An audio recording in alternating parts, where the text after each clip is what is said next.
Ayan, hello po, mega love shoutout po sa lahat. Ayan po, mayroon po tayong panibagong reaction video po sa post po ngayon, no? Dito po sa post ni Rina, naka-swimsuit sila. At syempre po, nag-swimming po sila sa dagat. Ayan, mega love shoutout po sa lahat-lahat po ng mga sponsor ni Rina. Ayan, mega love shoutout po. Hello po, mega love shoutout po sa lahat-lahat po ng mga defender ni Rina, no? Ayan.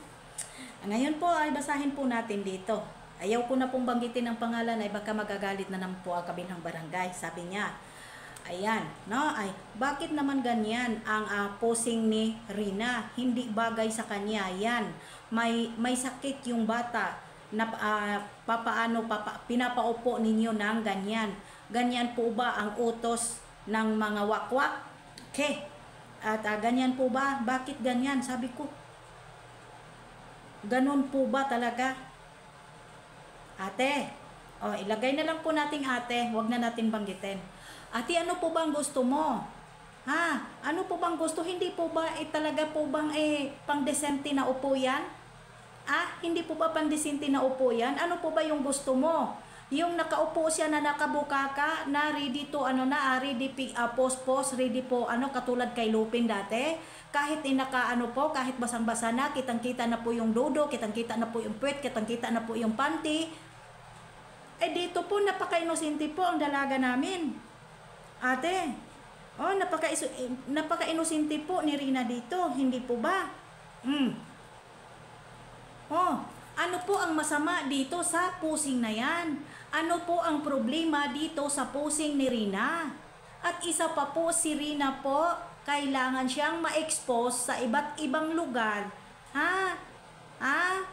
Para malaman mo. At kasali po yon sa kanyang mga gamutan. Ako ate wag mo akong gagalitin. Sa susunod na makita ka pa at makita keto na nagko-comment ng ganyan, si Sia ang makakalaban mo. Wag mong ganunin yan dahil sa totoo lang, hindi po ba ikaw nakakaganyan ng desinting pag-upo? Nakita niyo po ba yon dati? Na si Rina po ay nandoon pa kay Lupin? Hindi po ba si Rina po ay gusgusen? Si Rina po ay parang hindi maintindihan. Ngayon po nakikita ninyo, desinti ang upo, maayos ang kanyang buhay, at maayos ang kanyang mukha, at mukhang mayaman si Rina, at maayos na siya ngayon at magaling na. Sasabihin mo, hindi bagay sa kanya, at bakit pinapaupo ng mga wakwak na ganyan? Nabuang ka naman siguro. Saan na po ba talaga lulugar si Rina ate? Saan na po ba natin ilugar yung bata? Kaya pag-inggit, piket. Pag-inggit, piket. Ganun na lang. At huwag kang mag-comment sa mga pinupost ko dahil makakalaban mo ako. Hindi mo kakayanin pag ako ang nagmura sa iyo, ako ang nambabalahura sa iyo, hindi mo kakayanin. Kaya wag mong kantiin ang aking dalaga at dalaga naming lahat. Pag naiinggit ka, turuan mo anak mo Wag si Rina. Dahil napakaganda at napakadesinti niyang pag-upo dyan. Yan. Diba? Lalo na ngayon dito, kapit kamay, di kita iiwan sa paglakbay. Hindi ba? Napakaganda ni Rina ngayon.